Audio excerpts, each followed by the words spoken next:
with the nerf bat about 17,000 times this year. I think if you can get ahead enough with this pick, it is going to be fantastic. The Ornn is, I think, a great choice because one of the things you could do in this draft, of course, is play Cassante and you know, have some great setup for this Xayah, but she's pretty low range. The Ornn is going to give you just another angle of attack. This Owner coming around here, level 3 gang. Yeah, level 3, there's the engage onto Paze. The Ignite comes in, and if you get this early gank in, you might be able to turn the tides to this bottom lane as the crash down is there. Paze, though, no flash, no summoners at all, and now we do have a ton of damage going into Paze, but we also have Peanut making his way down here as flash still available for Guma. I don't think that they have the damage quite to get in here on the side of Gen.G, so it's just first blood to the side of T1, and now Delight's gonna get stunned up. He gets rooted down, flash in, but there's a shield on Faker, as now T1 gets 2 kills. A ton of gold she picked up on a weak side lane is Faker. Level 6, and look at this, no flash for Chovy. It's as free as that. The rocks are on the ground, doesn't matter,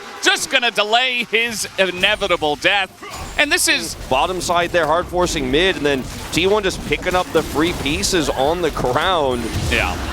It's about as simple as that, right? Like Gen.G, they're trying to prep that, okay, peanuts in your face all the time kind of counter jungling style as, oh boy, we got Keria in a World of Hurt here, does not have flash, and with the Unbreakable Will, not able to actually get the combo because of the polymorph, and now Owner's here trying to help out, but he's almost dead as well. Magnus storms the Lulu alone as, yes, the kill will go to Guma, but it's 2 to the side of Gen.G, and Pace is getting... Faker also a little bit overextended. Looks like they're not going to hard commit any further. He is here, but the knock-up and the stun comes in. Where's Peanut? Doesn't have his ult just yet. Just got it now. Not even going to need it, actually, as Chovy very slyly just going to dodge the ultimate. And you were right, Faker. Now, for T1 is Chovy.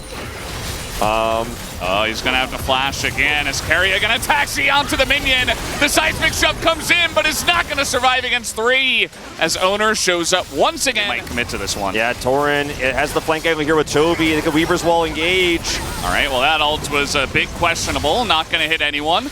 And now the wall can be broken by Zeus if they even need it. Keria just going to dodge the Moonlight Vigilance. Now Gen.G just want to get out, but Faker has other ideas as he's going to take a ton of damage, though. He's the one that goes down as the ult on the Sejuani was not the play, but Lulu will be the casualty here on the side of Gen.G. So they engage onto Sejuani, don't take... Sacrificing himself to try to look for the engage, but loses a big portion of T1's damage in the process, and they can't actually win the fight decisively. Just instantly dying is a huge problem, as we do have a turret set up here in mid to be destroyed. Looks like it's not going to be a dive.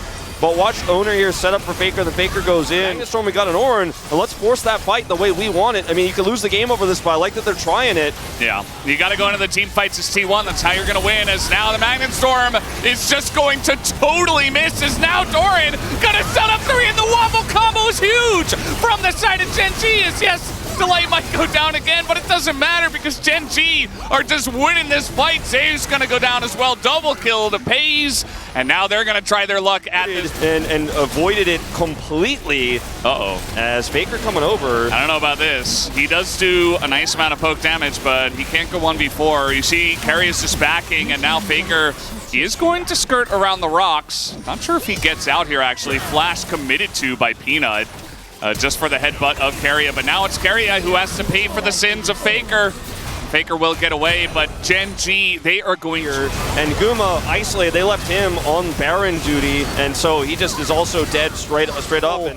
And this Jax is not, you know, he's not going to be dealt with at all. There's just no answer. Yeah, I think T1, they were a bit rushed, but I think forcing Gen.G into a fight... I don't even have to be a part of this team fight. I'm just going to take this turret. We still have Baron buff minions here, and they're going to be able to get this inner here in bottom. Should be able to now siege up and take. Return was Baron. They lost that opportunity, and you're just not going to get another chance to have that proper setup on Baron in this game. Yeah. And on Elder, you're going to have to walk into his Peanuts. Oh, they're going to catch the Xayah. Guma's just 100 to 0'd, and Keria is also going to go down, taken out. Double kill for FaZe as the Magnet Storm is just desperate, and T1, they don't have a leg to stand on now, even in the team fight, as okay, you're gonna bounce the Jax to the sky, but he still has Counter-Strike, and he's still gonna take out Owner. And Gen.G, they are just ruthless. They're not gonna waste any time. to end this game. Nope, they're just going to end this one early. We've had a lot of one-sided games in our playoffs, haven't we, Valdez? This is going to be another one on the list.